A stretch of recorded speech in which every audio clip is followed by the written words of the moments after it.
Good morning.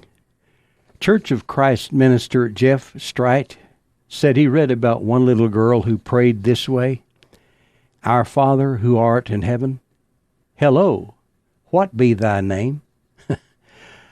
Another 5-year-old girl prayed, Give us this day our daily bread, and liberty and justice for all. And one little boy finished his prayer like this: For thine is the kingdom and the power and the glory forever and ever.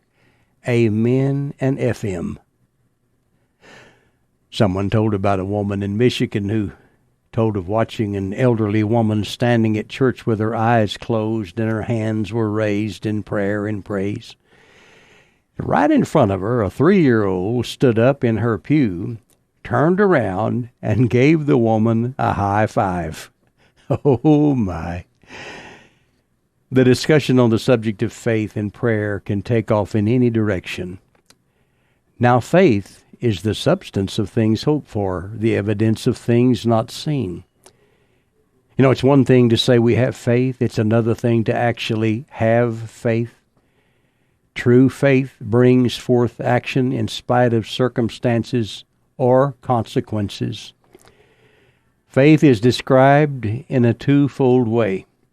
It is the substance of things hoped, and it is also the evidence of things not seen as yet. Well, it's one thing to say we have faith. Yes, it is. But it's quite another thing to actually have faith. It's the foundation that gives the believer the confidence to stand.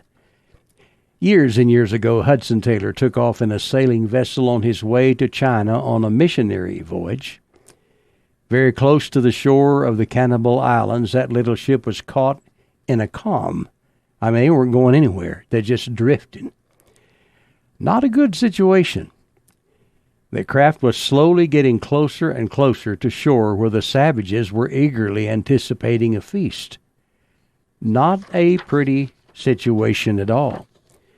The captain came to Mr. Taylor and implored him to pray for the help of God, lest they all become the main course for supper. Taylor said he would if the captain would set the sails to catch the breeze.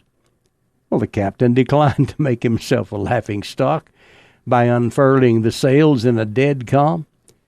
Taylor said, I will not undertake to pray for this ship unless you will set the sails. Well, that seemed to have quite an effect on the captain. And so it was done. While the missionary was engaged in earnest prayer, there was a knock at the door of his stateroom. It was the captain again.